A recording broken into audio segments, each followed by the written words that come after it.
Bonsoir à tous et bienvenue sur le plateau de l'entretien avec Denis Kwebo et notre invité ce soir, journaliste, militant du Manidam, président par intérim du SNJC, le syndicat national des journalistes du Cameroun, et par ailleurs rédacteur en chef adjoint du quotidien Le Jour.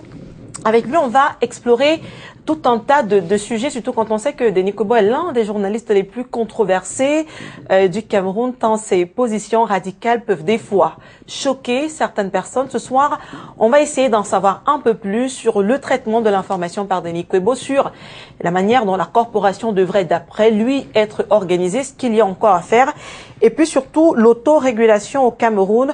Comment ça se passe et que fait déjà le SNJC à son niveau? Voilà, entre autres quelques questions que nous aborderons. Denis Kwebo, bonsoir et bienvenue. Bonsoir Dora, c'est avec beaucoup de plaisir que je viens sur ce plateau.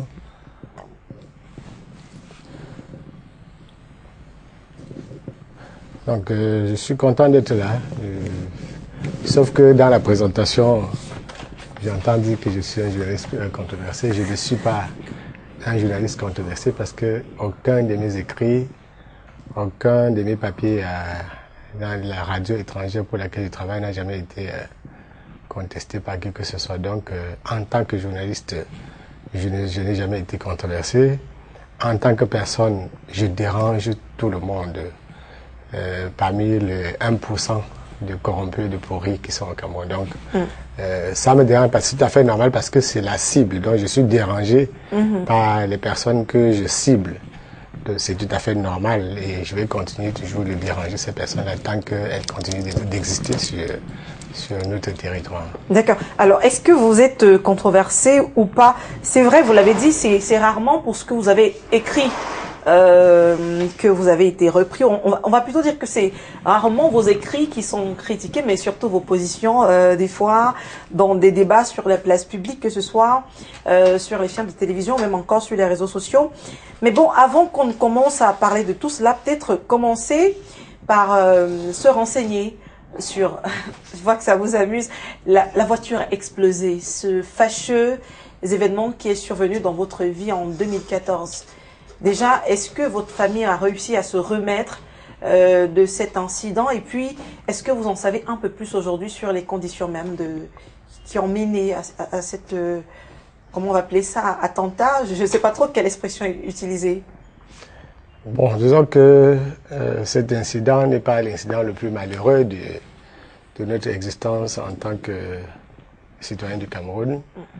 Nous sommes nés dans l'adversité, dans les difficultés énormes, et je crois que le choc que je garde depuis la naissance, ça ne date pas de ce jour-là, ça date plutôt de 1989, lorsque j'ai perdu mon grand-père, qui est la personne qui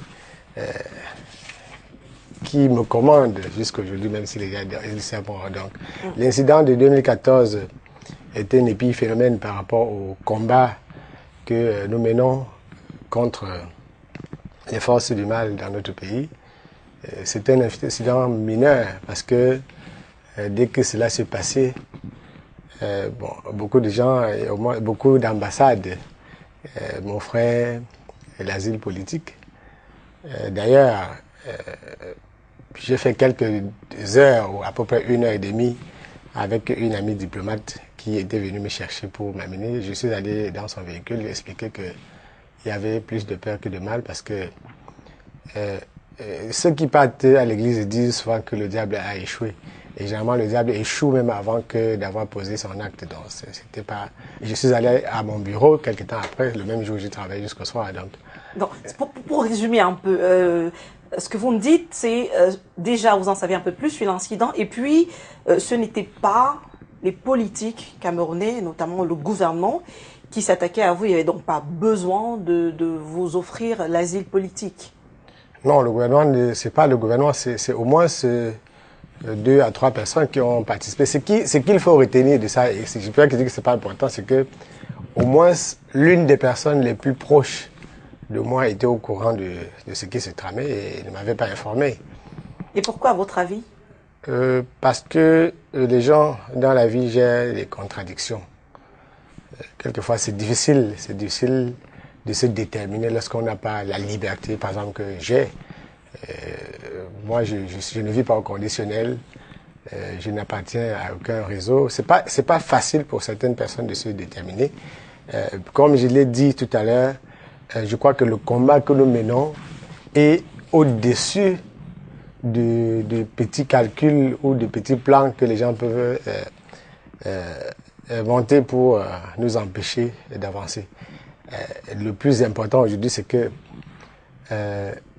il y a eu probablement, tout le monde sait que en matière d'enquête, au Cameroun, je n'ai vraiment pas besoin de quelqu'un d'autre pour mener l'enquête. Donc, même le plus petit de mes enfants peut mener cette enquête à ma place. Donc, je sais exactement. Qui avait voulu vous... On essayait vraiment de vous tuer d'après ce qui est ressorti. Tout à l'heure, si on discute bien, ceux qui nous regardent doivent comprendre qu'il n'est pas possible de me tuer. Nous sommes des êtres humains nés pour mourir. Et c'est complètement idiot et ridicule de chercher à éliminer une personne comme moi. Parce que déjà, le combat que je mène, c'est un combat pour la mort. Ce n'est pas un combat pour la vie. Je mène un combat parce que j'ai envie de mourir. Et il serait inutile, il serait ridicule d'essayer de tuer quelqu'un dont la bataille le prédestine à la mort. Donc, c'est pas important de le faire. D'accord. Donc, vous attendez à la mort de toutes les manières dans votre combat. OK. Oui. On parle maintenant de vous, Denis Kwebo, 44 ans, marié, père de 4 enfants. On va s'intéresser à l'enfant Denis Kwebo. Qui était-il déjà? Qui sont les parents de Denis Kwebo? Bon, le Denis Kwebo d'aujourd'hui, à 44 ans, c'est exactement le Denis Kwebo à 2 ans. Donc, je suis né à Balingou, le mercredi 30 juin 1971. Mon père ne vit plus, même si il repose là où je vais souvent régulièrement les week-ends. Mon père, c'était, il est toujours, donc c'est quelqu'un de la noblesse du village. Mon père, c'est Mbetangran. Et ma mère, elle est encore au village. C'est l'une des personnes les plus heureuses de ce pays-ci, parce que elle nous a vu naître et grandir dans le combat. Je suis d'une famille de militants, des gens qui ont travaillé pour que ce pays-ci ait son indépendance, contrairement à la plupart des personnes qui sont dans notre pays et qui jouissent des richesses, alors que leurs parents ont travaillé avec les occupants, ont travaillé avec les ennemis du Cameroun. Donc, je suis né à Balingou en 1971. Je ne voudrais pas peut-être parler beaucoup de mes parents. Tout le monde là-bas connaît mes parents. Quand vous voyez ma tête, quand vous m'entendez parler maintenant, c'est comme ça que j'étais quand je suis né. Mon père était très sévère. Mon père était la personne la plus sévère du village. Oui. Il passait le temps à battre sur tout le monde. Bon, je crois qu'il ne battait pas sur moi parce que chaque fois qu'il commençait à battre sur les gens, je prenais la machette, je prenais la lime et je me mettais à limer la machette. Il savait que s'il me touchait, je n'allais pas laisser passer. Vous alliez faire quoi? J'allais me défendre. Donc, ah bon? Oui, j'allais me défendre. Contre votre père? Contre tout le monde. Je me défends contre tout le monde. Peut-être sauf contre ma mère. Je ne peux pas me défendre, mais je me défends contre tout le monde. Si vous essayez de toucher à ma liberté, de toucher à mon intégrité ou de toucher à tout ce qui m'est vital. Par exemple, si vous attaquez à ma famille, lorsque l'année dernière, je vous dis tout à l'heure que je n'étais pas ébranlé, en 2014, si quelque chose de mal était arrivé, ce n'est pas ce qu'on dit, c'est l'entraînement qu'on fait partout là. Vous êtes rancunier? Je ne suis pas rancunier. J'ai la force morale nécessaire. Mais vous n'êtes pas non plus un adepte du on vous gifle sur une joue, donnez l'autre. Moi, je ne suis pas chrétien. Je ne suis pas chrétien. Il n'est pas possible que je pardonne à quelqu'un qui m'attaque dans le plus profond de moi. Si vous m'attaquez dans le plus profond de moi, je réagis avec au moins 1000 fois plus de violence que vous dites. Mais je suis une personne assez calme. Je suis très mesuré, toujours enclin à porter secours aux autres. Mais ce n'est pas pour autant. Moi, je ne suis pas la patate dessus, le macabo. Donc, je ne peux pas accepter qu'on me marche dessus. Même bien ne peut pas marcher dessus. Personne ne peut marcher dessus. Je ne marche sur personne aussi. Mais tant que vous touchez à ce qui m'est cher, J'ai toujours réagi comme ça. C'est pour ça que les gens ne comprennent pas pourquoi je suis un peu... ils ont tendance à penser que je suis impulsif. Ils ont tendance à penser que... radical aussi, hein. Je suis radical. C'est un terme très positif pour les combattants, les militants. Être radical veut dire qu'on prend les choses à la racine. Oui. On n'est pas superficiel. On n'est pas au conditionnel. On est sur du concret, sur des choses qui sont matériellement démontrables. Je ne vis pas des choses qui n'existent pas. Pas du tout. D'accord. Alors, après cette enfance-là, vous étiez, tout compte fait, un peu rebelle. Même au collège, j'étais toujours comme ça. Oui. Je me Ça suis se passait opposé. comment avec les enseignants? Tous mes enseignants me connaissent de nom et de prénom, jusqu'aujourd'hui. Tous mes enseignants, aucun de mes enseignants qui puisse dire qu'il ne me connaît pas. J'ai toujours été... bon, je sais pas, malheureusement, j'étais toujours très brillant. Je n'avais pas envie de lire. Jusqu'aujourd'hui, je n'ai pas besoin de lire. Je travaille 24 heures au moins par jour. Donc, je marquais positivement mes enseignants, mais je ne pouvais pas accepter qu'on me marche dessus. Oui. Et avec les enseignants, j'étais assez direct. Mais Ils vous ont souvent puni, je dis souvent, c'est de manière oui, récurrente. quand j'étais au cours moyen 1, le maître, on l'appelait M. Thomas, et il m'avait puni avec un autre, avec deux autres, pour avoir... on avait beaucoup contemplé une fille qui plaisait au maître. Et il nous a imposé de fabriquer chacun 15 briques de terre. Oui. Et on a fait ces briques-là.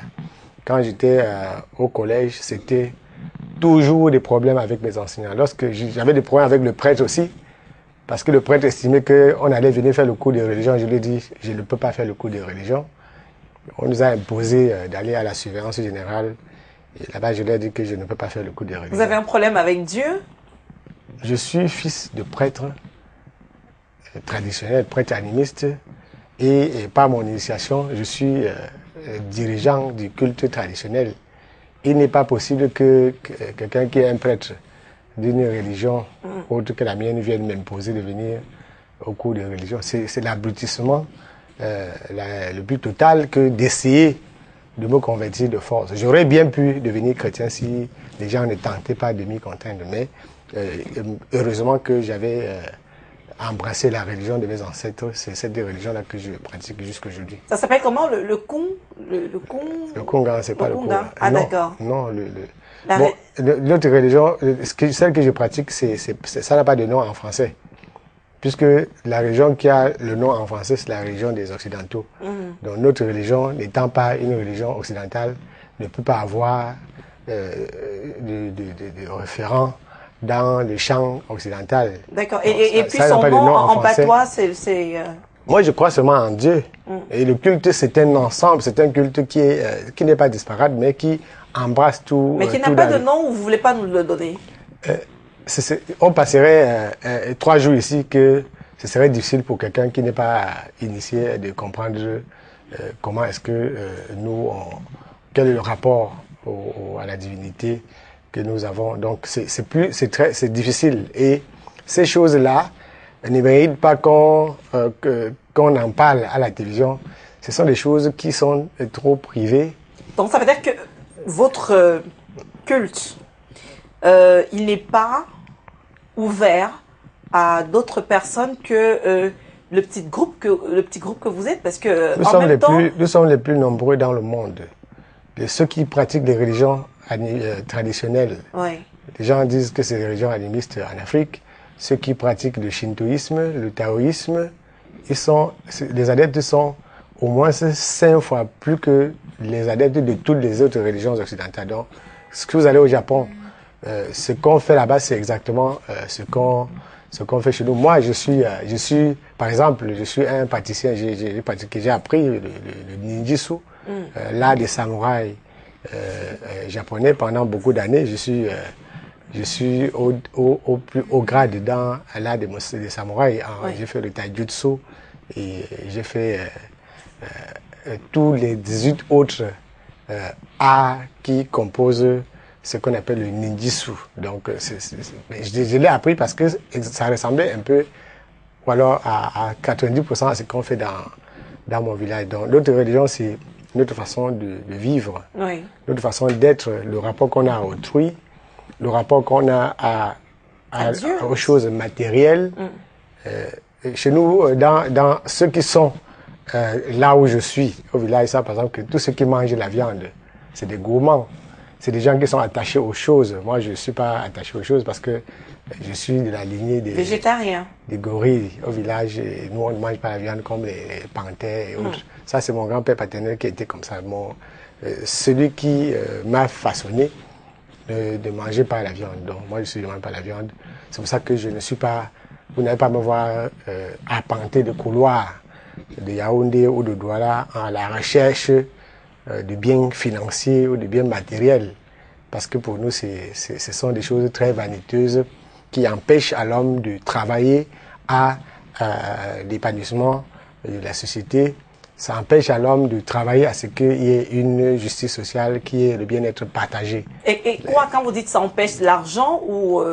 Oui, l'argent, la corruption. La corruption de l'argent, parce qu'en même temps, l'argent, c'est la corruption. L'argent, c'est la corruption. Vous êtes un homme d'affaires, oui. Vous avez une ferme, vous avez des champs que vous cultivez, vous êtes rédacteur en chef adjoint de Le Jour, oui. Vous êtes correspondant pour RFI et puis d'autres médias occidentaux. Vous avez, en même temps, vous travaillez, d'après certaines informations avec le groupe Bocom, vous avez quand même beaucoup d'argent. Si c'est le diable, alors vous êtes peut-être très proche du diable, l'argent. Dire que je travaille pour, dire que je travaille pour le groupe Bocom, c'est petit. C'est une chance immense pour moi d'avoir vu un Camerounais construire, bâtir une œuvre grandiose au-dessus de toutes les œuvres qui ont déjà été bâties par des citoyens de ce pays-ci. Donc je veux dire que c'est une proximité qui est historique et parce que je suis un patriote camerounais qui n'aime que des gens qui sont honnêtes, qui ont la crainte de Dieu et qui peuvent travailler à donner du sourire et du bonheur aux autres que j'affirme, je suis obligé chaque fois, et c'est l'occasion de dire, parce que vous avez des gens qui passent le temps dans les salles pour obtenir 10 francs et disent c'est la personne de Bocom.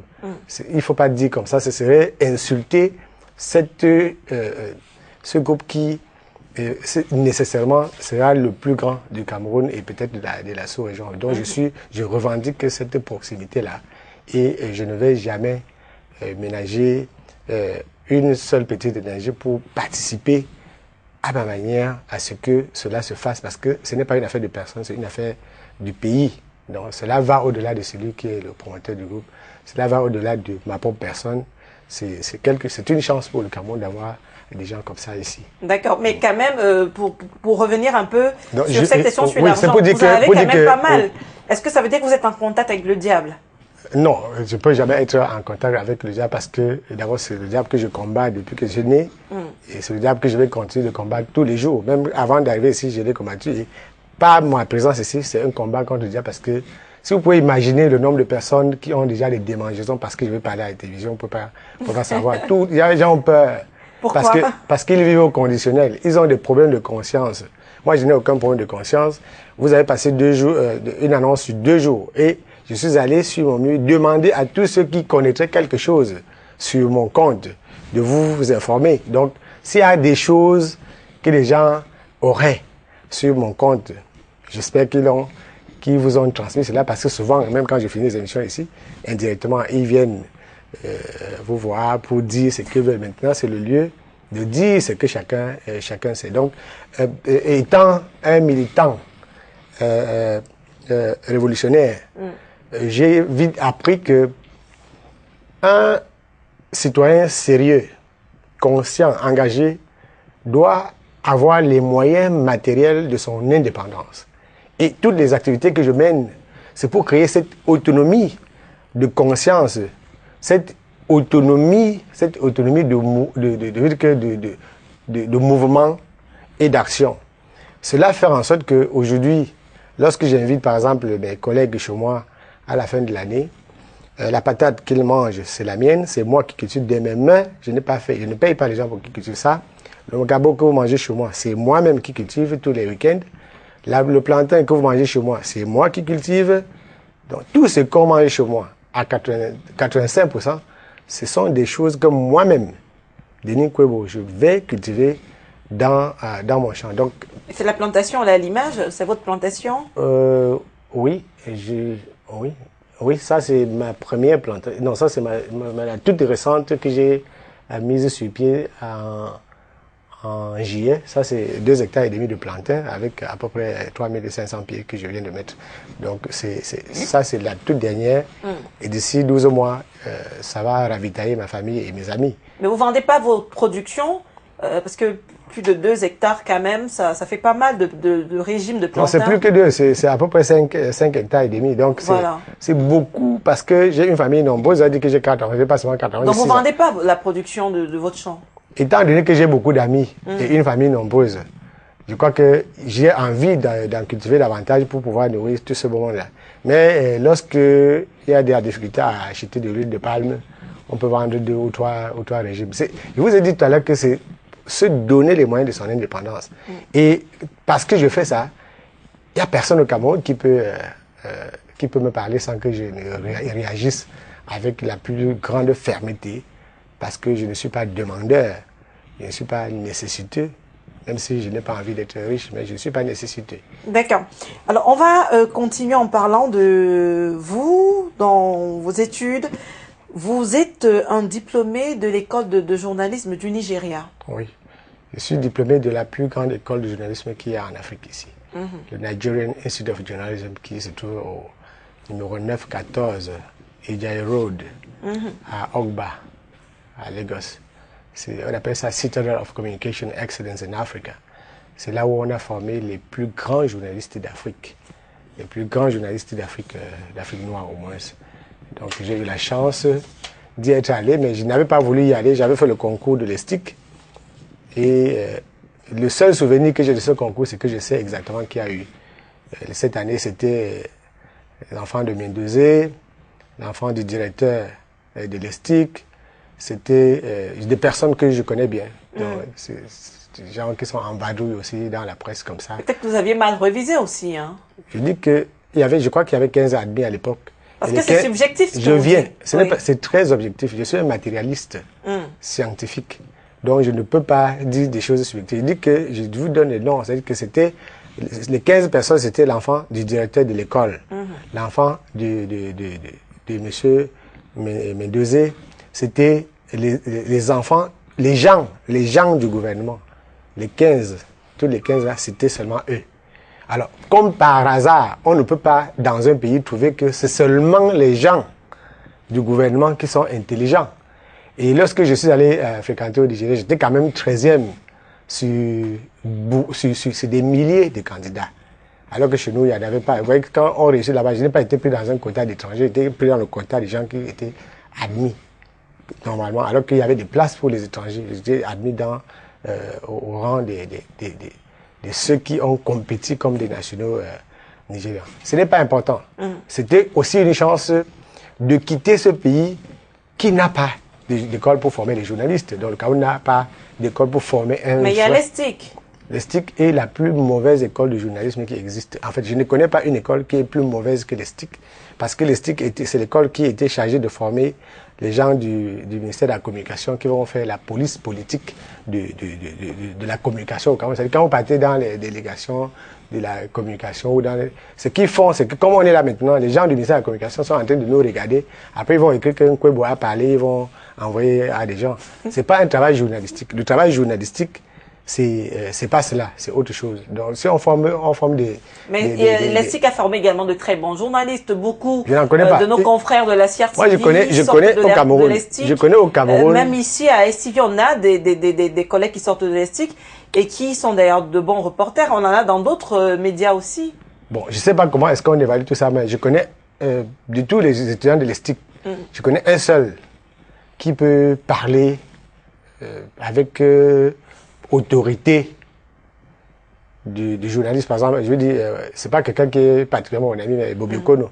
C'est lui qui, de tous ceux que je vois en tant que journaliste, c'est le seul qui peut parler avec autorité du journalisme dans sa conception originelle. Pas du journalisme camerounais. Vous savez que le journalisme camerounais, c'est un mélange. C'est comme une forme bizarre de yaourt, où on met n'importe quel type d'ingrédient, alors que il y a une formule universelle pour faire du yaourt. D'accord. Quand vous allez dans notre presse, vous trouvez un peu de tout. Concrètement, parce que justement, il y a toujours ce débat sur la qualité du journalisme camerounais. Et là, vous parlez bien d'abord de la presse écrite, parce qu'on va aussi aborder l'audiovisuel. Mais là, vous êtes au niveau de la presse écrite ou bien Bon, peut-être parce que c'est ce que je connais le mieux. J'étais avec la vice-présidente du SNJC, Marion Obam, il y a de cela quelques jours en dehors du Cameroun. Avec elle, on a rencontré un journaliste qui travaille dans un vraiment petit journal nigérian qui s'appelle The Nation, qui a 500 employés permanents, 250 pigistes et qui fait 68 pages 10 fois par semaine. Ouais, quand vous prenez les 68 pages 10 fois par semaine, si on prend tous les journaux du Cameroun, on mélange. En un mois, ça ne donne même pas seulement ce que ce journal a fait. Tous les journaux là, tous nos journaux, si on les mélange, si on mélange tous les employés de toute la presse camerounaise, ça ne donne pas les employés d'un seul des 100 grands journaux de ce pays-là. Donc, c'est pas, ouais, si la presse là est à l'image de la base. Puisqu'on a formé déjà, vous avez vu tout récemment aux États généraux de la communication, on a rassemblé tous les experts. Les STIC forment les docteurs en journalisme. On a rassemblé tous ces experts-là pour définir ce que c'est que le journalisme. Un métier qui est un métier pas seulement centenaire, multicentenaire. Des individus au Cameroun, mal formés, s'asseyent autour des ministres pour définir ce que c'est que le journalisme. Qui est journaliste? Ça veut dire qu'on appelle ça le niveau embryonnaire ou non civilisé en matière professionnelle. C'est pas normal que nous, on s'asseye maintenant ici pour définir ce que c'est que le journalisme. Alors que c'est un métier qui s'est pratiqué quand notre pays ne savait pas qu'il serait indépendant un jour. Il n'était pas question de définir le journalisme, mais de dire qui est journaliste, parce que on s'est rendu compte qu'il y a beaucoup de personnes qui rentrent dans la profession comme par effraction. Est-ce qu'on s'est posé la question de savoir pourquoi les gens entrent dans la profession par effraction? Oui, mais alors, avant d'en arriver là, il faudrait peut-être qu'on puisse dire, voilà, pour avoir le droit d'exercer, il faut ça, juste pour, comme début de régulation des niveaux. C'est ce qui fait que je passe le temps à parler fort dans ce pays. Lorsque je suis allé faire mon champ, on n'a pas un usurpateur qui soit venu aussi créer son champ à côté. Là, c'est là. Donc, si plus de 50 ans après l'indépendance du Cameroun, vous et moi, on ne parvient pas encore à s'entendre sur ce que c'est que le journalisme, sur qui est journaliste et qui ne l'est pas. Ça veut dire qu'il y a un refus manifeste d'apprendre. Et il y a des gens ici qui voyagent. Peut-être quand ils voyagent, ils passent le temps à regarder la beauté des villes. Si vous allez dans les grands pays, moi j'ai eu la chance d'aller dans les autres pays. Quand je suis allé en Allemagne, j'ai fouetté la presse. En Suisse, j'ai fouetté la presse. J'ai fouetté la presse française. Aux États-Unis, je suis allé au Washington Post, au New York Times, à USA Today. Je suis allé à ProPublica. Je suis allé dans tout ce qui est grands médias. Et j'ai vu comment c'était si simple de travailler. Alors qu'ici encore, on en est à définir. Vous ne pouvez pas être en train d'exercer le journalisme. Vous ne pouvez pas créer des journaux, créer des chaînes de télévision, créer des radios, créer des sites internet. Et maintenant, allez vous asseoir à Yaoundé pour définir qui doit être journaliste. On ne commence pas par créer les médias pour aller ensuite savoir ce que... C'est pas comme ça que ça se... Donc c'est tard, mais quand même, ça valait la peine de le faire. C'est la malédiction de l'école de formation de départ. Donc les gens n'ont pas eu la chance de se former. Et vous savez, c'est pour ça que quand vous avez une mauvaise formation, vous êtes très arrogant. La particularité des gens qui ne sont pas formés, c'est l'arrogance. Parce que en faisant un peu de vantardise, on croit qu'on est un professionnel. Quand vous êtes un professionnel, ça se sent, ça se voit. Moi, je lis la presse. Je lis la presse. Quand vous lisez un article de presse qui est bien écrit, vous avez envie de devenir journaliste sur le champ. Est-ce que vous connaissez beaucoup d'articles de presse au Cameroun qui vous donnent envie, à un membre de votre famille d'être journaliste? Je préfère vous retourner la question dans la mesure où non seulement vous êtes un quand moi je publie un article, quand je publie un article, quand je veux faire un article, je mange la banane malaxée. J'écris l'article. Quand il paraît, je le prends, je le mets sur Internet. Vous avez observé que je publie toujours mes articles en dehors du journal. Je dis, voici un article que je soumets à la critique. Beaucoup de gens, quand ils écrivent, ils croisent le doigt pour qu'on ne lise pas. Parce qu'on va lire, on va découvrir toute la bêtise humaine qui existe dans la presse. Mais il y a beaucoup de journalistes talentueux au Cameroun. On appelle ça en anglais le common sense. C'est-à-dire que vraiment, c'est le common sense qui fait que les gens soient bons. Il y a aussi le talent qui est inné. C'est à travers le talent inné que nous on appelle le raw talent que les gens excellent ici. Moi, je peux confirmer ici sur le plateau que ce que vous faites maintenant dans le cadre de cette émission, ce n'est pas ce qu'on vous a appris à l'école. Puisque je connais toutes les écoles de journalisme du Cameroun, je reçois des étudiants de toutes les écoles du pays. Je reçois des étudiants, j'ai reçu ma fille qui fait journalisme en Espagne, elle était en stage chez moi. Donc je sais à peu près comment on fait. Je vais parler aux étudiants en journalisme tous les jours dans toutes les écoles qui y a autour de Douala ici. Je sais quelle est la formation qu'on donne. Lorsque j'étais à l'école de journalisme, mes enseignants étaient les meilleurs journalistes du Nigeria. Or, au Cameroun, quand quelqu'un a raté sa vie à la télévision, il va enseigner le journalisme. Ou alors il va prendre son master et il fait son doctorat par la suite. Il vient, il dit qu'il est docteur. C'est lui qui vient maintenant expliquer la communication à la télé. On va du journalisme à la communication. Vous n'avez pas un journaliste qui, orgueilleux pour son art, décide d'aller apprendre la science aux autres. Je veux dire, la science, la pratique aux autres à l'école. Il y a dans les modules de formation des écoles anglo-saxonnes où nous avons été, ce qu'on appelle how to do it, comment faire. Lorsque vous allez apprendre la menuiserie, pendant 2 semaines, vous pouvez faire un tabouret. Lorsque vous allez apprendre la maçonnerie, pendant 3 jours, vous savez comment on gicle le mur. Si vous venez dans mon champ, en 3 heures, moi je suis allé avec un ingénieur dans ma plantation, il y a de cela quelques jours quand je suis revenu du Sénégal, à 2 heures du matin, à 6 heures, je suis parti dans mon champ avec un ingénieur pour lui apprendre à connaître les plantes. Ça se fait en moins de 5 heures de temps. Donc, si vous allez à une école de journalisme, qui est une vraie école de journalisme, on va vous apprendre à écrire. On va vous apprendre à écrire les articles. Oui. On va vous amener en studio pour vous montrer comment ça se fait. On va vous montrer ce qu'on appelle séparation de couleurs. On va vous montrer comment la lumière... Or, ce n'est pas le cas, ce n'est pas ce qui est fait. Ce n'est pas le cas, ce qui est fait. Quand je suis venu, il y a ma fille qui était en stage, venue d'Espagne, est venue m'accompagner à cette hebdo ici. Lorsqu'elle est sortie, elle dit ça va en studio, mais il y a des problèmes de lumière. C'est une étudiante venue d'Espagne, une petite fille, qui constate qu'il y a des problèmes de lumière. Combien de journalistes camerounais savent ce qu'on appelle lumière en matière de télévision? Est-ce que les gens savent que la photographie, c'est écrit avec la lumière? Moi, tous les gens, on discute avec les gens. Il y a un véritable problème de formation. Il y a un problème de formation. C'est même tout le problème qui se pose avec nous, c'est la formation. Oui. Alors, la conséquence maintenant, au niveau des articles qui sont rédigés, il y a de plus en plus de débats. Parce qu'on dit que le milieu de la presse est englué dans des affaires de manipulation, de clanisation. Et donc, certains doutent un peu des contenus, mais de votre regard de professionnel, est-ce qu'on peut quand même, en dépit de tout, dire que notre presse reste crédible? Vous savez, quand Samuel Eto'o, par exemple, marque un but en football, ce n'est pas le fait du hasard. Au village, on dit que c'est le hasard, mais ce n'est pas le fait du hasard. C'est parce qu'il est un footballeur. C'est parce qu'il a le talent pour cela et peut-être parce qu'il a l'encadrement nécessaire. C'est le travail des entraîneurs aussi. Il ne faut pas commencer par la fin. Ceux qui commencent à évaluer le travail des journalistes sont malhonnêtes. Il y a beaucoup de personnes. Au Cameroun, il y a toujours généralement des gens malhonnêtes. Quand vous voulez évaluer le travail d'un journaliste, vous avez là le devoir d'établir le rapport de la qualité au prix. Vous avez là l'occasion d'établir le rapport du rendement au moyen. Lorsque je dis que quand je prends mon temps, j'ai publié une enquête récente sur Boko Haram. On va en parler tout à l'heure. Je voudrais dire que pour avoir à travailler sur une enquête pendant plus de 2013 à 2015, il y a de gros moyens qu'il faut engager. Alors, est-ce que, parce que les gens qui donnent 1500 francs à un journaliste pour aller faire une enquête, ils s'attendent à avoir une copie?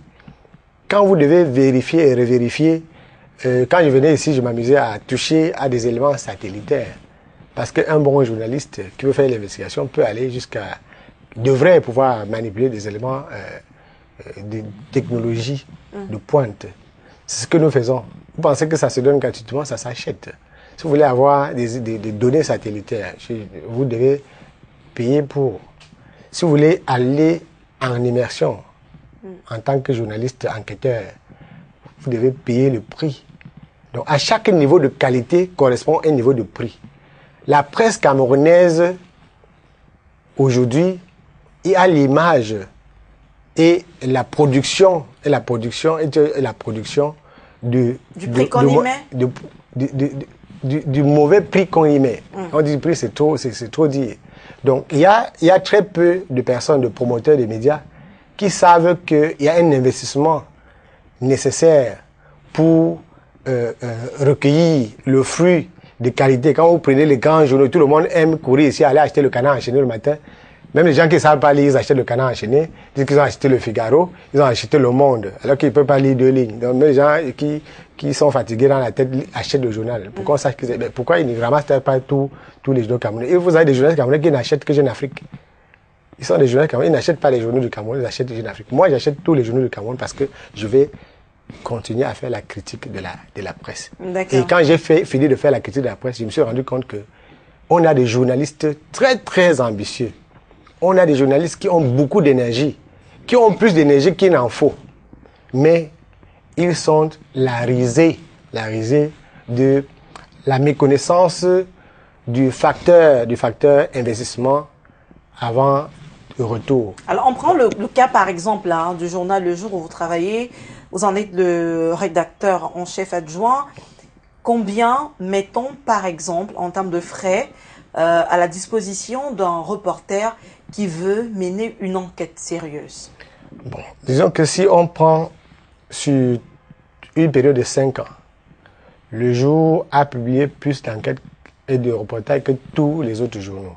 Personne ne peut nous refuser ce fait-là. Nous ne sommes pas logés à meilleure enseigne par la bonne volonté peut-être du promoteur de notre journal, mais il y a quand même une attitude professionnelle favorable à à la prestance individuelle. Parce que si je veux mener à bien un travail au quotidien le jour, j'ai la liberté de bien le faire. Je peux dégager 1 mois si je le veux pour faire une bonne enquête et personne ne va m'interroger là-dessus. Ça, c'est au moins cette attitude professionnelle-là qui permet, faute de moyens, il y a quand même une certaine liberté d'initiative qui fait en sorte que des journalistes de notre organe de presse peuvent mettre même un peu de leurs moyens pour mener à bien leur boulot. J'ai sous l'exemple peut-être de la une des plus jeunes journalistes femmes que nous avons, Josiane Kouague, qui déborde de rendez-vous. Tout à l'heure, elle est venue à 8h me dire qu'elle va à Addis Abeba parce que l'Union africaine demande qu'elle vienne exposer sur une enquête qu'elle a faite avec les femmes de Bongo, je crois. Vous savez, donc, si on appelle les journalistes du jour à l'Union africaine pour venir parler d'un article qui a été publié dans ce journal, ce n'est pas parce que on est du village des gens de l'Union africaine. C'est parce qu'il y a un type de travail qui est fait. Mais tout le monde, on ne doit pas utiliser le hasard pour produire dans la presse. Ça s'organise, ça se met en place de façon technique, de façon scientifique pour produire le résultat qu'il faut. On a tout, quand on regarde le travail extraordinaire que les journalistes font dans les rédactions, presse écrite, télévision ou radio, c'est des efforts personnels. Parfois, c'est la famille qui aide. Quand je vais pas rentrer, je sais pas si lorsque vous allez finir votre émission tout à l'heure, tard dans la nuit, il y aura un véhicule climatisé qui vous attend en bas pour vous accompagner.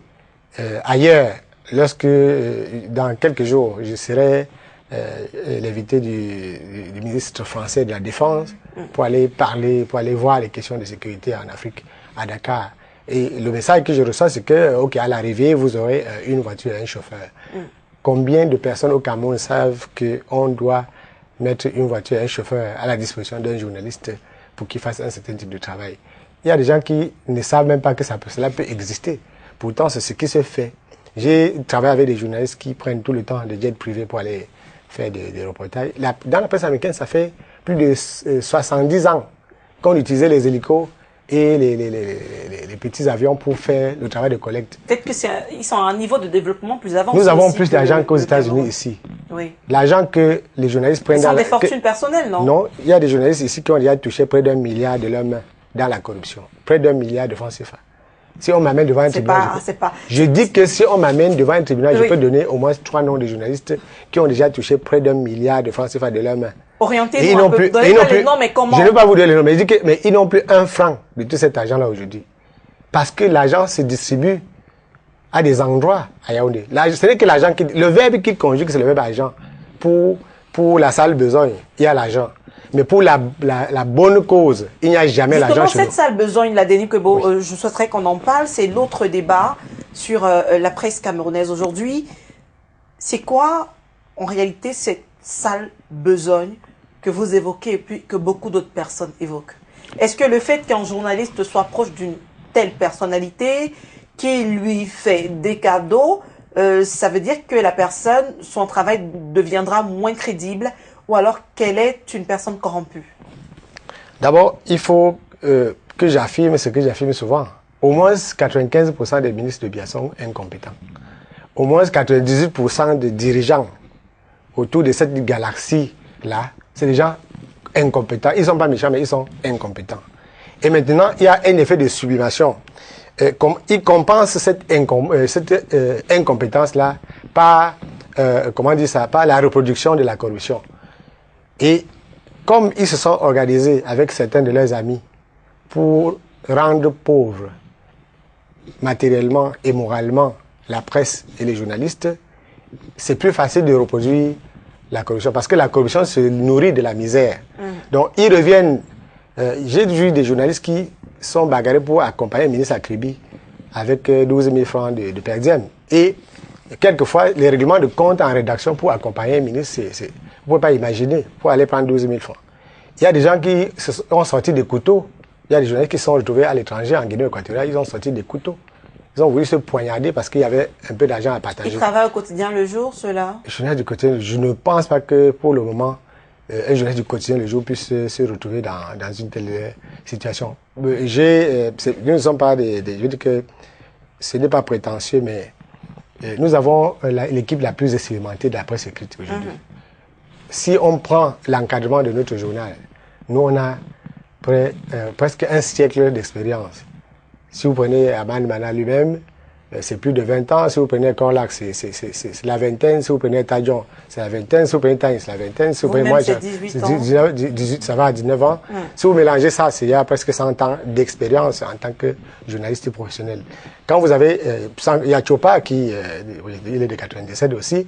Les autres, c'est 10 ans. Donc, quand vous prenez cet encadrement-là, nous avons plus de 100 ans d'expérience rassemblés au sein de la rédaction. Tout ce qu'il faut aujourd'hui, c'est activer les moyens nécessaires pour que ces gens-là continuent d'inventer comme ils savent le faire. D'accord. Et donc, on parlait des ministres, justement, et oui, puis les ministres reproduisent, avec certains journalistes. Comme ils savent que les journalistes sont nécessiteux, ils viennent les utiliser pour reproduire la corruption. Puisque tout ce qu'ils ont, tout ce qu'un ministre a, aujourd'hui, c'est qu'au lieu de construire le pont, il prend un journaliste qui vient dire que non, c'est le meilleur ministre. De tous les ministres, c'est bien celui qui il est même dauphin. C'est lui, si bien pas, c'est lui qui sera là.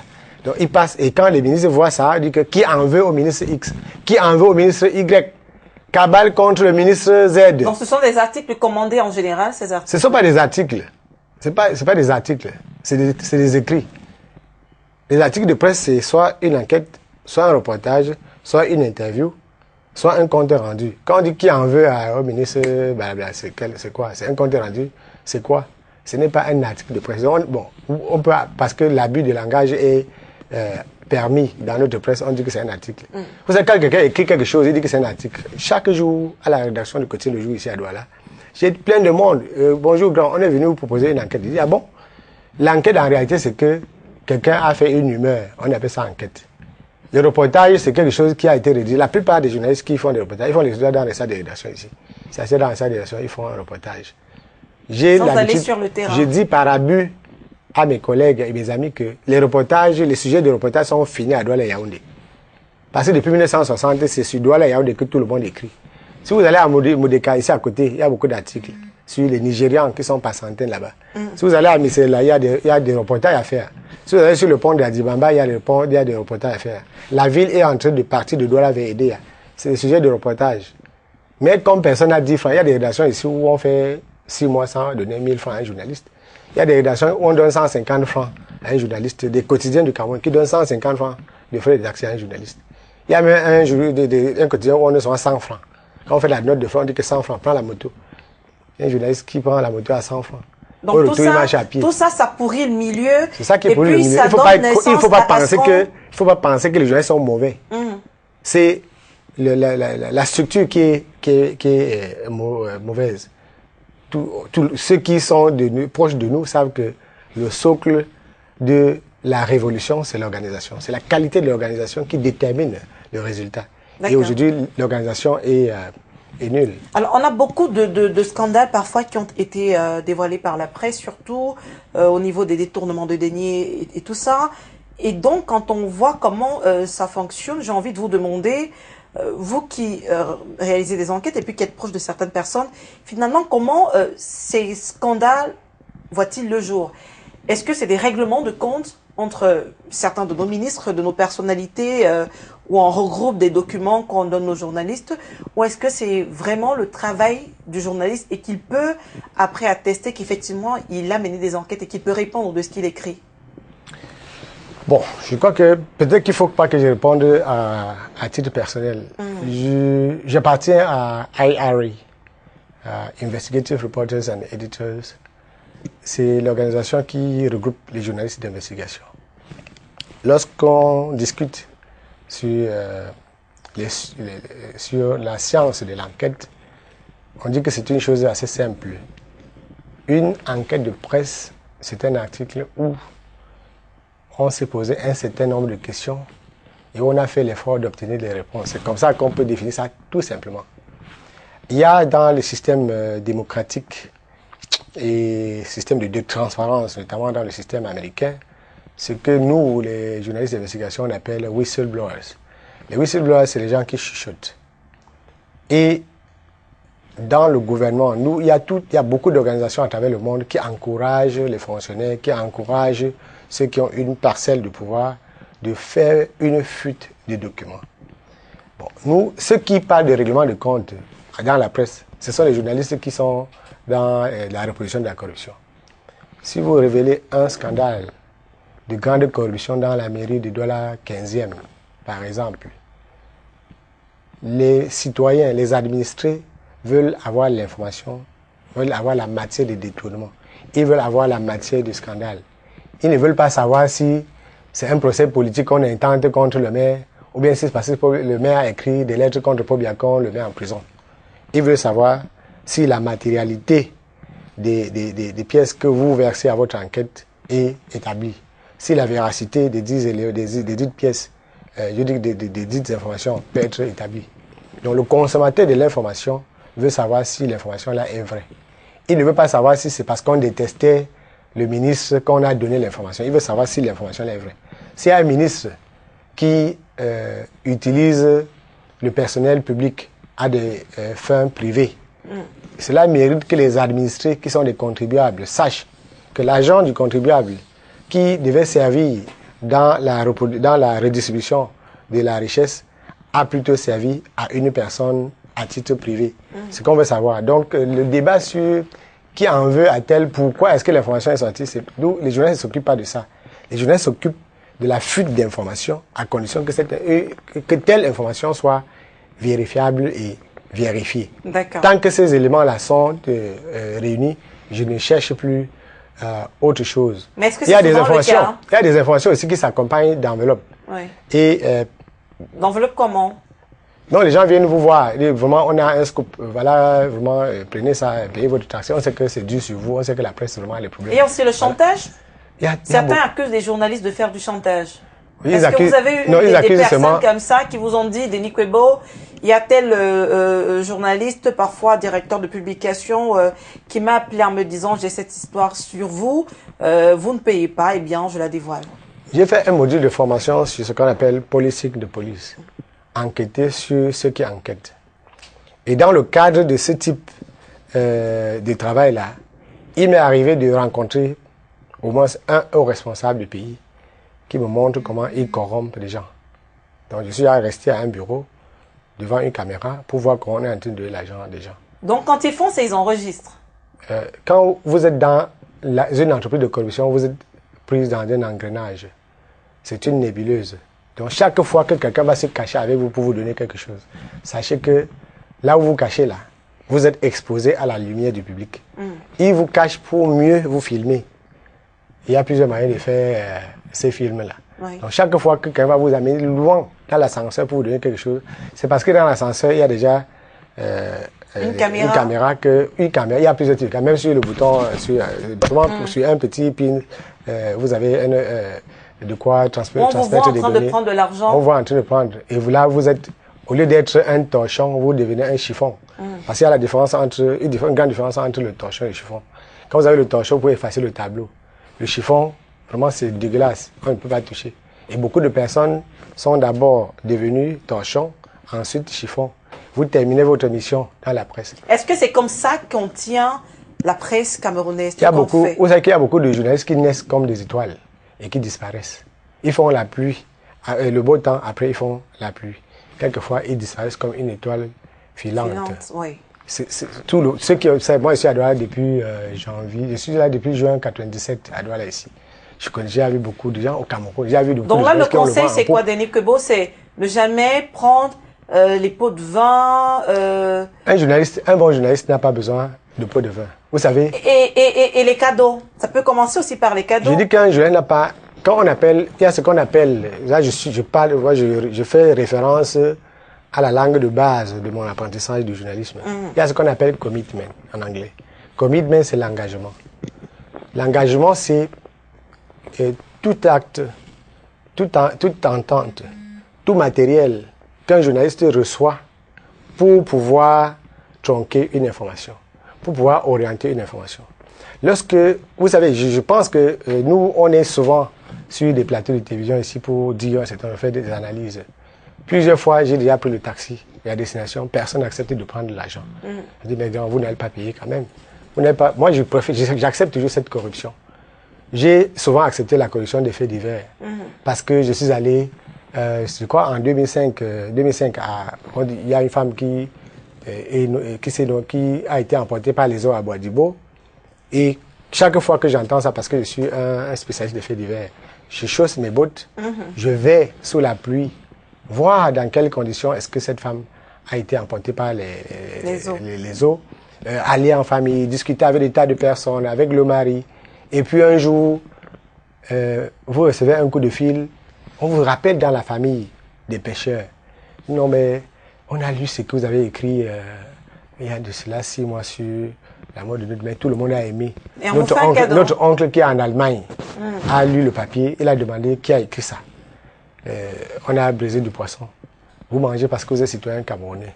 Ça, c'est le meilleur cadeau. C'est une grâce. Donc, vous voulez dire que vous, en dehors de ce genre de cadeau, il n'y a jamais une personnalité, même vos amis qui sont au sein de l'armée, qui vous voient, vous disent, Denis, on aime votre travail, prenez ce bon de carburant, prenez telle ou telle autre chose. Moi, je suis allé. Moi, je vais tout le temps. Je vais tout le temps. Moi, j'offre tout le temps du carburant à mes amis qui sont haut gradés dans l'armée. Moi, je leur offre du carburant. Oui. Mais est-ce qu'il ne vous faut pas des je viens. Je dis que lorsque je suis allé à Kenzo, après l'attaque des rebelles centrafricains, vous savez, j'ai écrit un reportage qui était l'un de mes chefs-d'œuvre meilleurs. Kenzo, après l'attaque des rebelles centrafricains. J'ai distribué les bons de carburant aux militaires qui étaient en faction. Je leur ai donné des journaux que j'ai achetés. Quand je vais en reportage, j'achète des journaux. J'achète plus de 100 journaux. Je distribue parce que les militaires qui sont au fond, ils n'ont pas la possibilité de lire. Je leur donne des journaux. Je leur apporte, je peux emporter du lait avec moi, des chips que j'achète. Parce que ce sont mes frères qui sont en train de faire ce travail. Ces militaires-là, ces gendarmes, ces policiers, ce sont nos frères.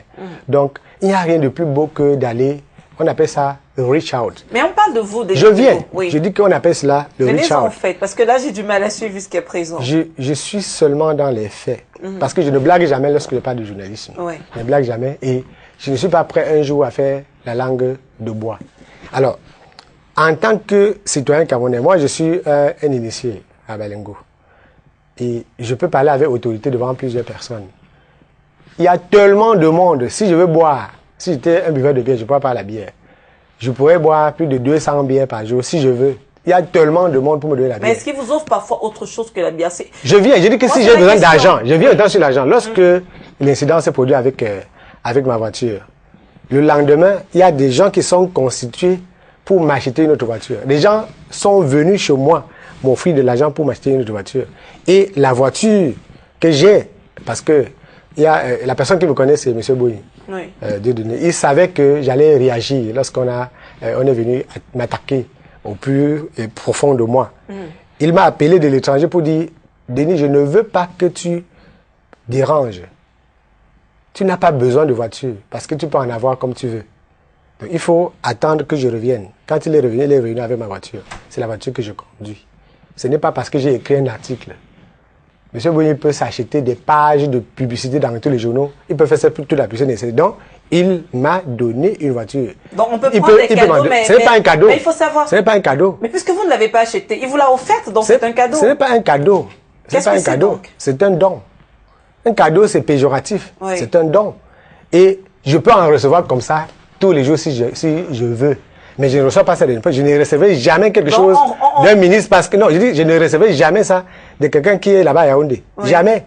Même si je suis au bord de la tombe. Même si vous devenez proche. Je ne peux jamais. Le fait que vous soyez journaliste n'empêche pas que vous deveniez l'ami. Moi, je suis un journaliste. Je suis un journaliste de contact. Oui. Quand vous faites l'enquête, quand vous faites l'investigation, vous allez au contact des gens. Mais il y a la distance critique. Il y a ce qu'on appelle la distance critique. La distance critique, c'est que il faut établir les conditions du contact. Quand je vais vers une personne, vers une personnalité, vers un policier, vers un gendarme, vers un militaire, c'est pour chercher l'information. Je cherche l'information. Et l'information, pour moi, coûte 1000 fois plus cher que l'argent. Il y a des gens qui... Vous pensez que quand je publie, j'ai publié les photos extrêmement... des photos qui sont inédites. Vous pensez que je suis allé fabriquer les photos? C'est quelqu'un qui me les donne. Vous savez combien de prix? S'il fallait acheter ces photos, on aurait payé combien? Donc, cette photo que la personne me donne dépasse 1 milliard. Et depuis que j'ai publié ces photos, vous savez combien de personnes, de médias étrangers m'appellent maintenant pour travailler sur Denis? We have $1,000 for you here. On a $1000 pour vous ici. Est-ce que vous pouvez davantage nous aider à boucler notre enquête sur Boko Haram? Mais il faut me donner. Moi, donc, la photo que j'ai reçue à 0 francs peut être vendue à $10,000 si vous voulez la vendre. Et c'est de l'argent qu'on vous donne. Donc, l'information, c'est de l'argent. Quand on fait bien son travail, on va avoir de l'argent. On va avoir beaucoup d'argent. Oui, on peut avoir trop. L'argent, c'est quoi? L'argent, c'est au bout de la chaîne. Le capital de confiance, le crédit dont jouit un journaliste auprès du public est 1000 fois la richesse matérielle ou la richesse financière. Et moi, je dis que il faut pas peut-être voiler les yeux. Quand souvent nous on fait des émissions, si on descend là-bas, et on voit des gens passer. Si c'est qu'on les regarde comme des affamés, ils vont nous donner à manger. C'est parce qu'on n'a pas besoin, c'est parce qu'on n'a pas faim. Donc si par extraordinaire, nous avions faim. Il y a beaucoup de citoyens camerounais qui sont prêts aujourd'hui à cotiser et la nourriture et l'argent pour venir nous donner. Parce qu'ils savent que nous faisons un travail pour la société, pas pour un ministre, pas pour un directeur général.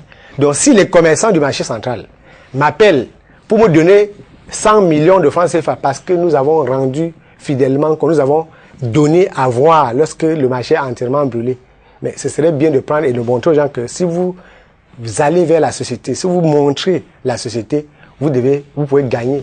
Là, on ne va pas refuser. Mais si c'est le ministre, on dit non. Alors, on va évoluer. Vous avez travaillé dans combien de journaux ici au Cameroun? Si on veut parler de grands journaux, j'ai travaillé pour les deux quotidiens les plus grands du Cameroun, Mutation et Le Jour. Donc, oui. Ça, vraiment, d'accord. Le reste, c'est... Parlons maintenant de votre travail à Le Jour. Oui. Vous avez publié tout récemment une enquête, vous l'en mentionnez d'ailleurs, il y a un instant sur Boko Haram, oui, où vous faisiez découvrir d'autres visages des membres de la Shoah, qu'on ne connaissait pas. Jusqu'à présent, c'était Aboubacar Shekau, dont on connaissait le visage. Je propose d'ailleurs qu'on nous mette ces images à l'antenne. Voilà. Alors, vous dites que ces photos sont inédites. Oui, vous pouvez les obtenir nulle part. Il n'y a que, vous confirmez ça? Il n'y a que de moi que vous pouvez voir ces photos. Personne d'autre. Si quelqu'un a ces photos, qu'il nous les montre. Oui. Dans le monde entier. Donc j'ai mis ça sur Twitter, j'ai mis ça sur Facebook. Si c'était des photos qui venaient, quelqu'un serait venu sur Twitter et dire, mais ça c'est mes photos que tu publies. Donc ce sont des photos inédites. Et depuis que ces photos ont été publiées, il y a des gens qui ont fui. Oui. Ils ont fui, ils ne disent plus rien. Il y a des gens qui ont honte de voir ces photos parce qu'ils auraient souhaité avoir ces photos-là à notre place. Alors quand vous parlez des gens, vous faites allusion à qui? Les Camerounais, hein. Oui. Moi-même qui suis journaliste, on a l'impression qu'il y a une concurrence entre vous et le journal L'Œil du Sahel. Surtout en termes d'accès à l'information sur le sujet Boko Haram. Moi, Denis Kwebo, je suis une personne libre. Je ne suis lié à aucun clan, à aucun lobby. Je ne suis pas membre d'une secte. Je ne suis membre de rien du tout. En dehors du Congo, là-bas au village, on va en parler. Donc, je ne peux pas faire la concurrence avec quelqu'un. Et je pourquoi vous disiez que je viens, honte? je viens. Il n'est pas possible que quelqu'un me fasse la concurrence. Parce que tout le monde sait que mon niveau d'information est très élevé. Oui. Quand je dis niveau d'information, là où je peux avoir accès à l'information, si je suis membre de IRA, je peux vous en mettant un code sur le site, vous faire accéder aux bases de données de tous les journalistes d'investigation du monde. Lorsque vous avez accès à cette base de données-là, vous pouvez avoir beaucoup de choses. Lorsque vous avez été au contact au plus haut niveau, par exemple, avec le AFRICOM, puisqu'il est arrivé que le gouvernement des États-Unis nous conduise à AFRICOM, à Stuttgart, à Rammstein aussi. Lorsque vous avez des contacts avec des responsables sécuritaires de haut niveau, vous n'avez pas venu faire la concurrence à quelqu'un. Un jeune ne fait pas la concurrence à un autre. Un jeune ne peut pas faire, vous faites la concurrence. Alors Denis, mais si il peut y avoir affrontement. Oui. Il y a des gens qui auront honte maintenant. Oui, il y a beaucoup de gens. Ils auraient aimé la faire. Ça veut dire qu'il y a une concurrence quand même. Mais le journalisme, c'est quoi? Quand je fais les enquêtes, c'est quoi? L'enquête, c'est ce qui est inédit. Je travaille pour montrer ce que personne n'a jamais montré. D'accord. Donc là, vous parlez de tout le monde, pas de certaines personnes en particulier. Non, je parle pas de. Moi, je suis né au village. Quand on est né au village, on ne vient pas s'affronter avec. Moi, je suis un initié. Et il est donc interdit à un initié de venir affronter. Je peux affronter quel initié? Oui. Quelqu'un de mon rang. Donc, je peux venir affronter. Un autre exemple. Toujours en parlant de Boko Haram. Oui. Alors là, c'est la photo de vous au village. On va en parler. Qu'ils ont diffusé tout à l'heure. Non, mais cette photo, ils auront diffusé. Cette photo, c'est là, je suis au Manican. Oui. On appelle ça le Manican. On va en parler. Oui. On va d'abord évacuer le sujet Boko Haram. Donc, l'œil du Sahel, par exemple, lors de la libération des otages, des Chinois et puis de l'épouse du vice-premier ministre, avait dit que des rançons étaient payées. C'est vrai que vous aviez annoncé avant que les otages seraient libérés. Mais après, vous avez dit non, on n'a rien payé. Et ce n'était pas la première fois que vous ayez des informations qui soient contraires. Et on a eu, parce que l'œil du Sahel, on lui accorde du crédit lorsqu'il est question de Boko Haram et tout ça. Jusqu'à présent, Guy Baye, le promoteur, a donné pas mal d'informations sur le sujet. Vous également, vous avez fait des enquêtes, réalisé des enquêtes, on vous accorde du crédit. Comment ça se fait que vous arrivez rarement à être d'accord sur certaines informations cruciales? Bon, ça fait beaucoup d'années que je travaille sur ce type de questions-là. Oui. Donc, je travaille sur le crime transfrontalier depuis beaucoup d'années. Pendant des années ici, j'ai eu à publier les revendications des attaques en mer. Lorsque j'ai publié ces revendications, il n'y avait pas 3 personnes qui les publiaient. Ce n'est pas de la concurrence. Je peux me dire que c'est la grâce, c'est comme ça que vous appelez ça. C'est-à-dire qu'on peut être amené à se retrouver au centre des choses très importantes dans la profession.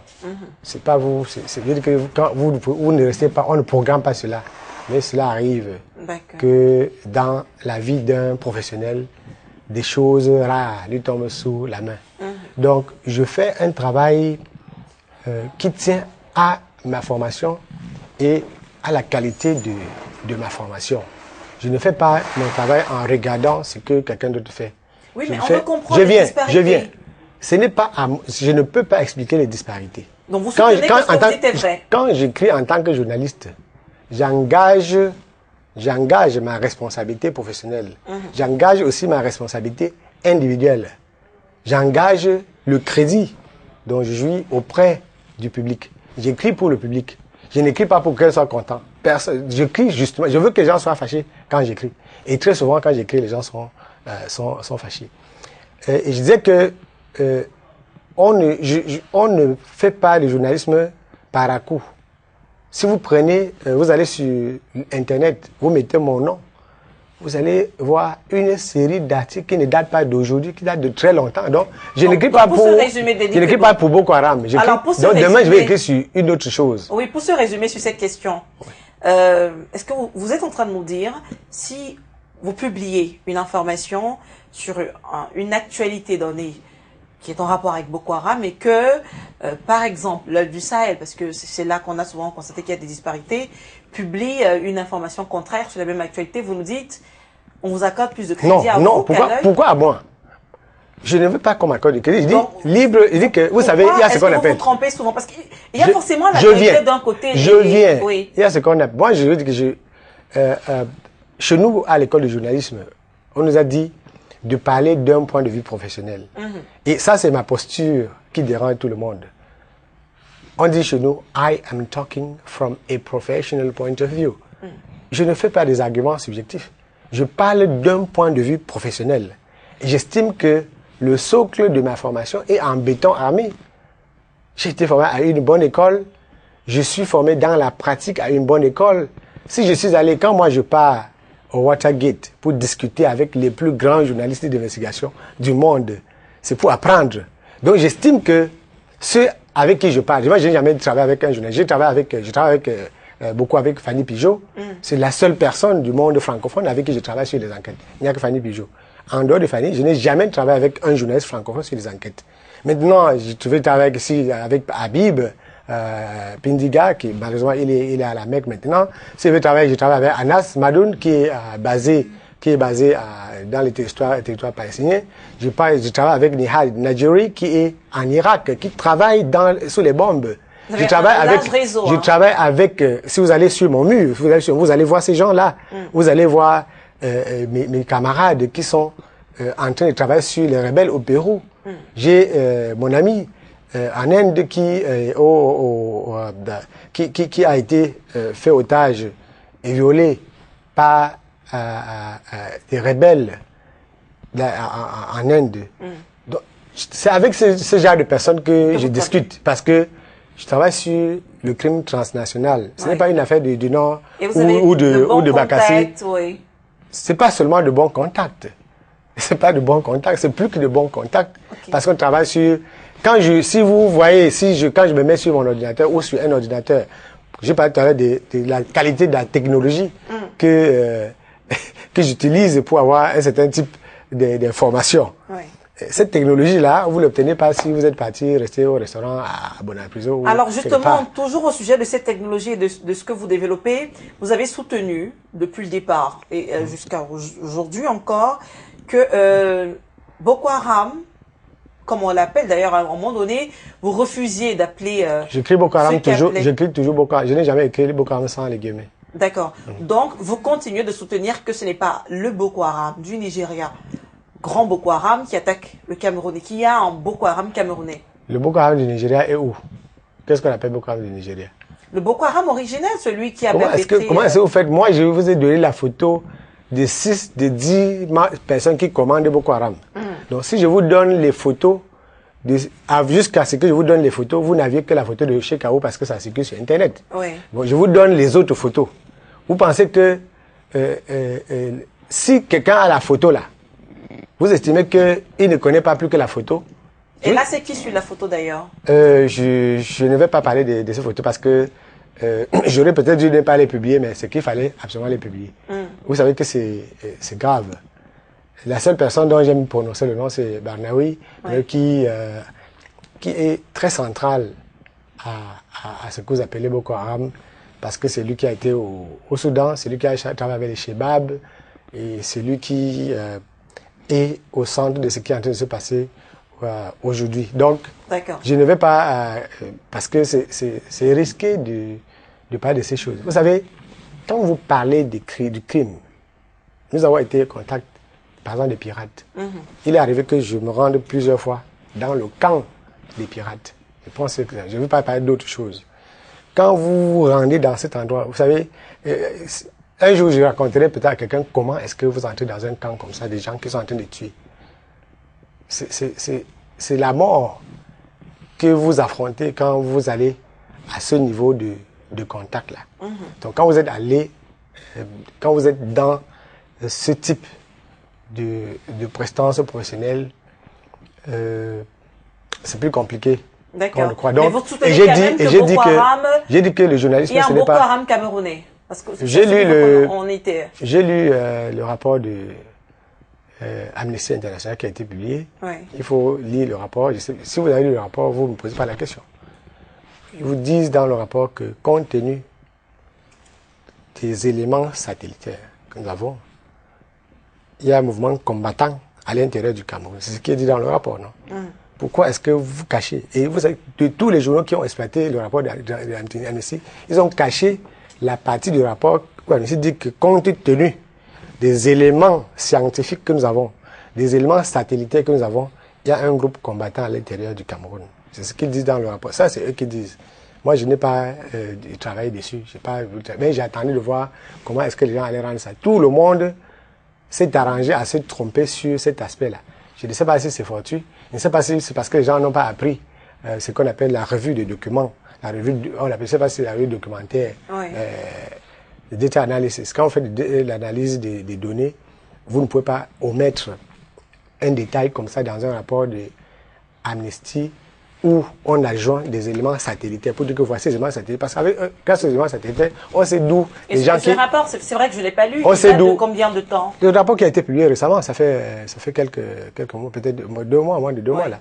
Donc, ils disent que voici les éléments satellitaires. Peut-être c'est Boko Haram infiltré qui s'est établi quelque part. Je ne sais pas. Vous savez, si les gens pouvaient rester sur quartier, ils restent à Yaoundé. Comme vous savez que beaucoup de gens font des reportages. C'est à partir de Yaoundé que les grands reportages là sont faits. Si les gens peuvent rester au quartier, dire ce qui est en train de se passer dans le camp de Boko Haram, mais c'est quand même extraordinaire. Il faut être magicien. On a eu, Denis Kwebo, on a eu ici, chez nous, l'armée tchadienne qui est venue. Oui, et qui a fait quoi? L'armée tchadienne elle avait l'avantage de pouvoir opérer à la fois sur le territoire camerounais que ce Et elle a fait quoi, finalement? Elle a effectué des poursuites. On a vu des combattants venir des fois du Nigeria, rentrer au Cameroun, et puis être poursuivis et fuir. Ça veut dire que il y avait une attaque extérieure. C'est pas comme ça que peut-être que c'est une façon de me poser la question. Oui. Je vous dis que quand vous apprenez ce qu'on appelle le crime transnational ou même l'insurrection transfrontalière, vous allez analyser ça. Donc vous n'allez pas donner l'opinion. Il y a ce que nous on appelle en journalisme d'investigation informed opinion. An informed opinion, c'est une opinion informée. Quand je dis, ça veut dire que vous avez affirmé. Quand on me dit que Denis Kwebo a affirmé, je vous dis que chez nous, les journalistes d'investigation, c'est l'expression d'une opinion informée. C'est-à-dire que vous donnez une opinion sur la base de l'information.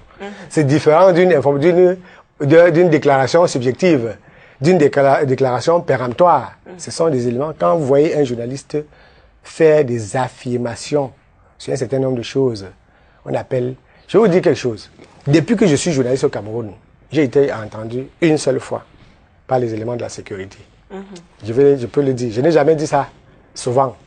J'ai été entendu une fois et les éléments de la sécurité qui sont venus m'entendre en 2008, non, en 2007, en novembre 2007, non, décembre 2007, ils m'ont dit, Monsieur Kwebo, est-ce que ce que vous avez écrit est vrai? J'ai dit oui, ce que j'ai écrit est vrai. Est-ce que vous pouvez nous expliquer exactement comment ça se fait. Il dit, j'ai tout expliqué dans l'article de presse. Donc, on peut considérer votre article comme étant une parole d'évangile. J'ai dit que, en mon âme et conscience, et d'un point de vue professionnel, j'estime que c'est tout ce que c'est. On vous pose ces questions-là 1000 fois, M. Nkwebo, parce que c'est le président de la République qui nous a envoyé. Il dit, le président de la République aurait pu lui-même venir me voir. Ou bien le président de la République aurait pu prendre aussi un bateau pour aller enquêter. Pourquoi est-ce que le président...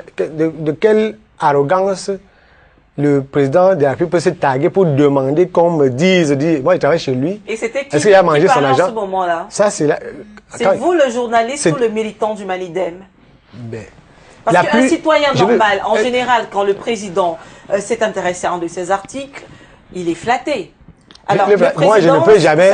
Si le président. Sauf quand moi, il est jamais un parti d'opposition, parce que là. Bon, peut-être, je sais pas, je ne comprends pas exactement ce que vous entendez par là. Je veux savoir, oui. Est-ce que quand vous réagissez comme ça, comme d'ailleurs dans beaucoup d'oppositions, est-ce que c'est Denis Kwebo le journaliste ou Denis Kwebo le militant? Il fallait me demander si c'est l'initié. Parce que il y en a qui écrivent sur Facebook que je suis sorcier.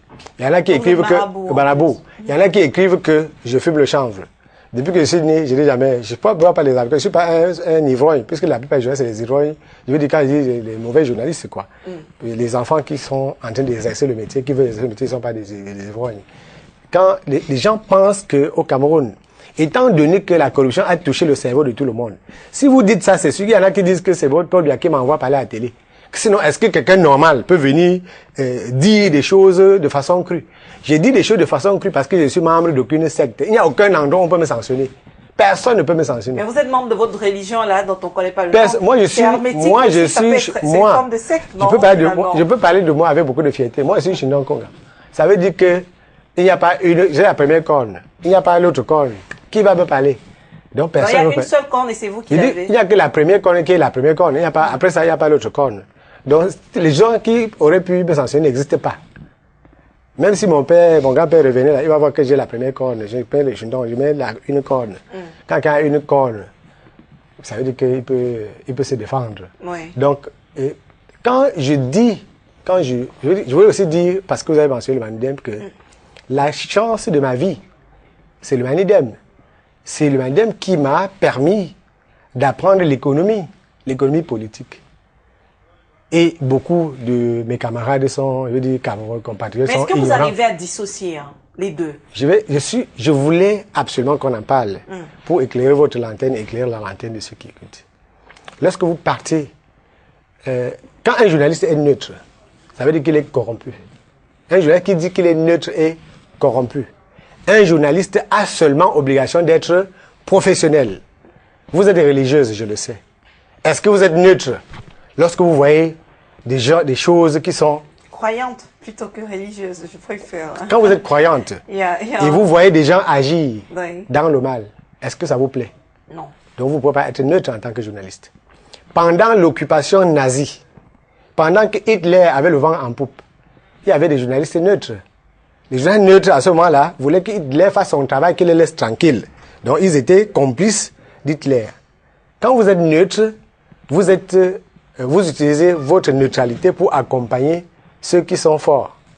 Vous ne voulez pas, en tant que vendeur d'œufs, chez les problèmes. Vraiment, moi, j'étais derrière, je n'ai rien dit. C'est les Kwebo qui faisaient ça. Il faut qu'on tue Kwebo. Donc, on peut être partisan et professionnel, ce que vous dites. Le parti politique n'a rien à voir avec le journalisme. On peut être. Partisan, je viens, effectivement. Alors, si vous allez dans la neutralité, on bien sûr, on doit être professionnel. Quand vous allez dans si vous allez dans la presse américaine, soit la presse est pro-démocrate, soit la presse est pro-républicaine. C'est comme ça. Il n'y a que comme ça. Pareil, en France, c'est ça la presse. Je vous dis que lorsqu'il y a eu génocide au Rwanda, il y avait une presse qui était neutre. La presse qui était neutre soutenait le génocide. C'est que la neutralité là veut dire que on laisse faire. Au Cameroun, la presse neutre, c'est les gens qui... Ils viennent là souvent à la télévision. Oh, bien. Après, ils partent raser les murs.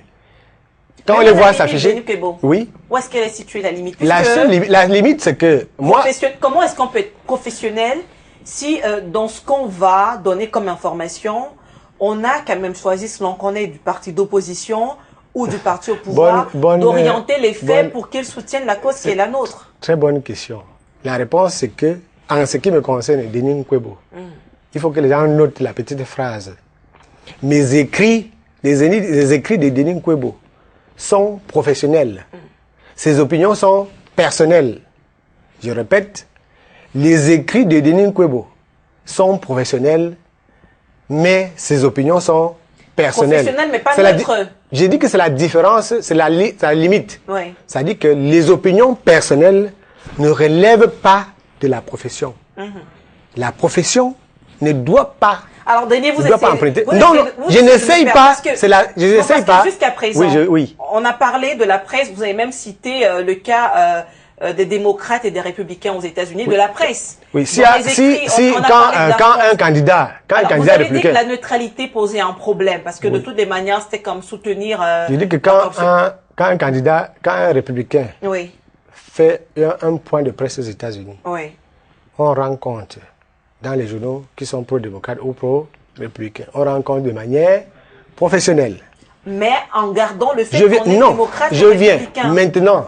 À côté du rendu professionnel, il y a des commentaires qu'ils font, il y a des éditoriaux qu'ils rédigent pour critiquer des aspects, par exemple, de ce point de presse. Donc, ça veut dire que les opinions, donc quand on fait le commentaire, quand on fait l'éditorial, cela relève déjà de l'opinion. Et l'opinion n'a pas besoin d'être neutre parce que c'est une opinion. D'accord, merci.